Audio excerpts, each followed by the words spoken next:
So Karen Neuberg is the first poet to read. Karen is a well-known poet. She lives in Brooklyn. She was born there, and this is her first appearance here. She's read on many poetry scenes throughout the city and outside the city, and she's also the editor of the first literary review East. So let's hear a warm welcome for Karen Neuberg, who's going to get us started, and appreciate Karen joining us. This is our first meeting with our group.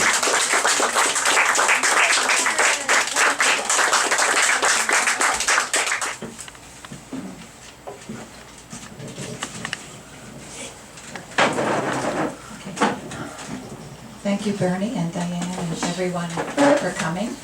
I just want to mention, I'm actually the associate editor of First Literary Review East. Cindy Hockman, who's not here unfortunately, is the editor.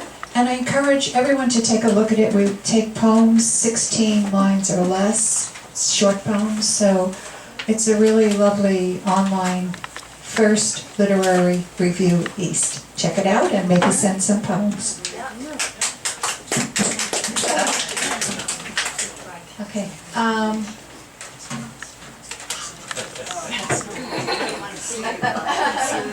Okay. I'll be reading poems from my latest chapbook, which is called The Elephants Are Asking. And first, though, I'm going to begin with poems that aren't in the chapbook. And these are ekphrastic poems. I'm sure you all know, but those are poems that come from, inspired by paintings or somebody else's writing or music. This first one is called Green, and it's after the painting by Jasper Johns called Green Target. Green hears me singing the blues and intervenes. She follows me into my dreams, posing as curtain, as cycle, as movie star. She offers a bottle of herself, mint julep. Smitten I am, and swamp haze, until I come upon my fear of the snake in her, of the lizard tail she can release and leave dangling in my grasp. Spiraling her concentric swirls around my wrist, I cogitate heartbeat and conception. In retrospect, she remains forever at my childhood's side, protean, pliable, and perfectly plausible. When I break away to pursue my other love, blue, she reminds me I can simply add the yoke of sun to summon her return. Now if I can just omit fear from my life, I'll be young again, full of bullseye and whirligig.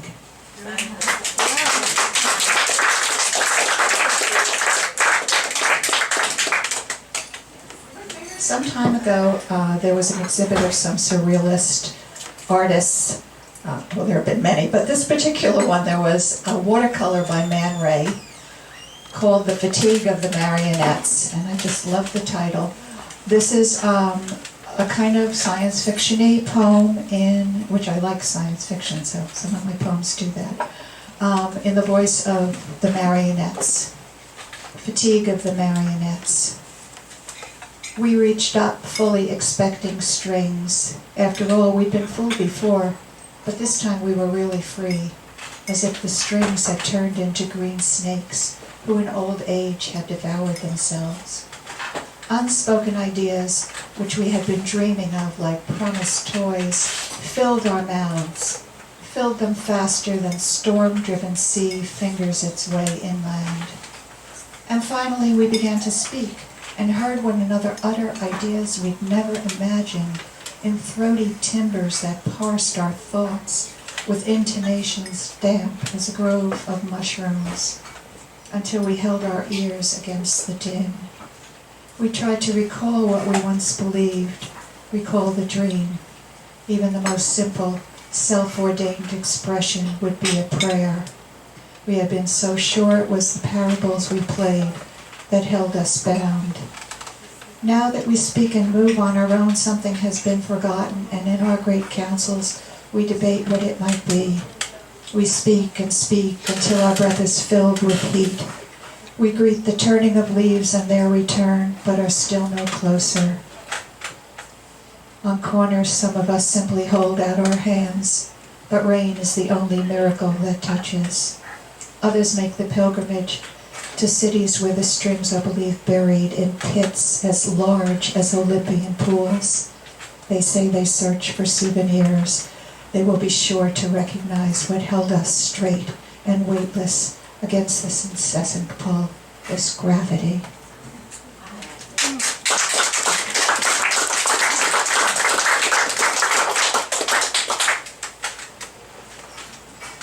I don't know how many other people saw the documentary movie. I'm not going to say it in French, but it's called The Beaches of Agnes. And in it, she sets up mirrors in sand that are facing the sea, and then she walks backwards and she talks to us who are watching. So this is called Mirrors Set in Sand, and it picks up some of the themes from the movie. Reflected in mirrors set in sand, she sees someone she recognizes, superimposed over herself. She asks the past to leave her here and not replay everything, everyone gone.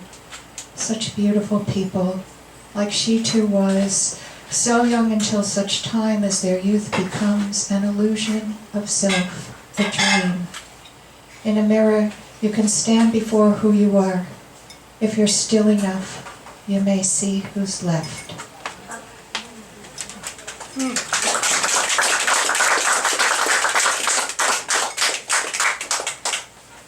And now I'm going to move on to reading from The Elephants Are Asking. This is the opening poem. It's called Moebius. Where the wild concerns ache into language almost, then dissolve. You know it's there, knocking, scratching, nudging with its cold nose for attention. More than attention. It longs to rise, shake loose confinement's dust, be visible. It swears that's where it can be fixed. Among the recognized, cup in hand, tired eyes, a whole world on its back bleeding. You want to help, you do, but pulling it up, you just know, will tear your heart apart. You've only got one heart, small beating thing, cold nose.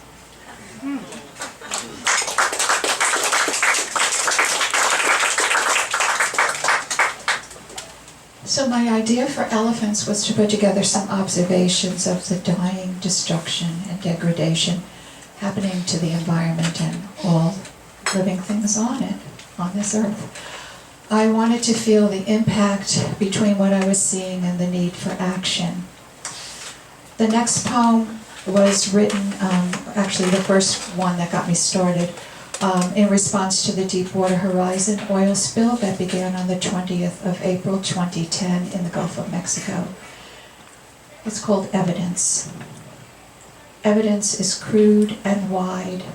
Watch and watch more. No time for complacency. Weeping is not sufficient. Let's learn something here, now. Damn it, let's at least look.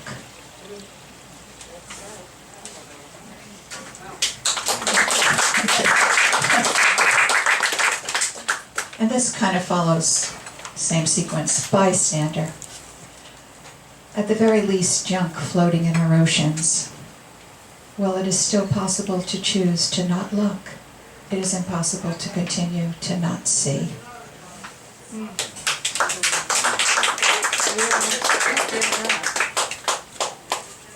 The next poem, I try to reflect the effects of the barrage of conflicting news and information that we're all getting every minute of every day.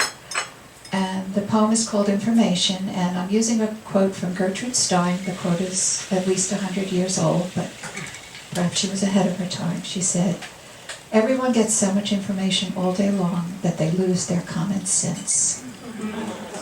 Yeah. Information. I see another spectacle blocking my view, another fad slipping into my bed. The cave walls are filled with conflicting shadows, demanding attention in urgent and dazzling tones. How small respect has become.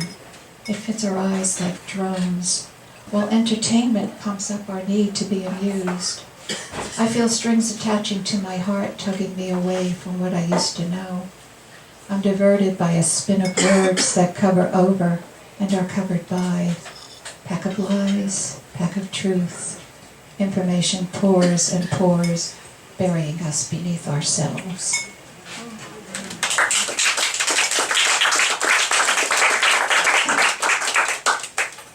And the book gets its title from the next poem, and the title is also the first line of the poem.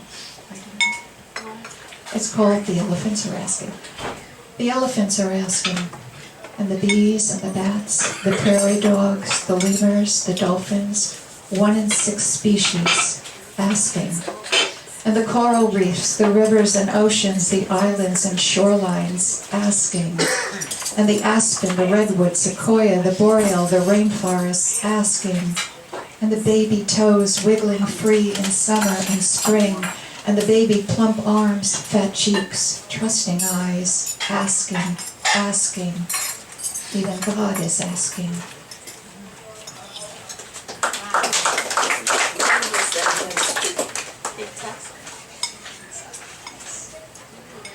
The next poem is another science fiction-y kind of thing. It's an envisioning of a possible future in a dystopian style, based on some currently endangered and already extinct animals in real time.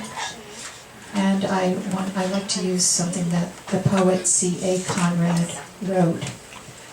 He said, he talks about vibrational absence and says, I lie on the ground and listen to various recordings of recently extinct birds, mammals, and reptiles, especially from the past several decades. These creatures with all their many songs existed in real time at my birth in 1966. Children born today in 2015 are being formed on less than half my generation's organic wild songs. This poem is called Old Game. And yet to be ours, the remaining children play the old game. Milling around each other, they jump and lumber, walk on all fours, leap, roll, sniff, hug, flap arms, and make assorted noises. Snorts, barks, buzzes, grumps, trumpets, roars, low and high-pitched cries, until one by one they clutch themselves and fall. When all are down, another child sprinkles them with powder said to contain ground, horn, and tusk, beak, and claw, while reciting in a solemn voice names memorized by heart.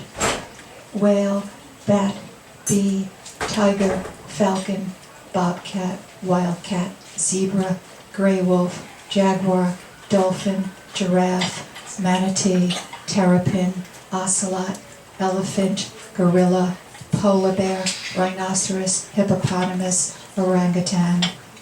And with each name said, a child raises an arm. And this is the old game the children play, and its name is sorrow. Thank you. And I'm going to end here on this next one, which is called What Seems Solid. We're holding what seems solid enough, although we're aware close by might be crumbling, and we quickly think cookies, which leads to a lively conversation about particles, and we think strings, and we think theory, and we're relishing our clever minds and congratulating ourselves, no longer thinking winners, but glad to be among the placers. And then gradually, we become aware of the rumbling sound coming out of everywhere, and there's no time to think, it's time to act. And whatever is coming has already risen past our knees, but we don't think apocalypse, but we never believe that story. But somehow the word is roaring in our ears, and we think again, time to act. Yet we're standing here thinking and saying it, and we're not acting. Thank you.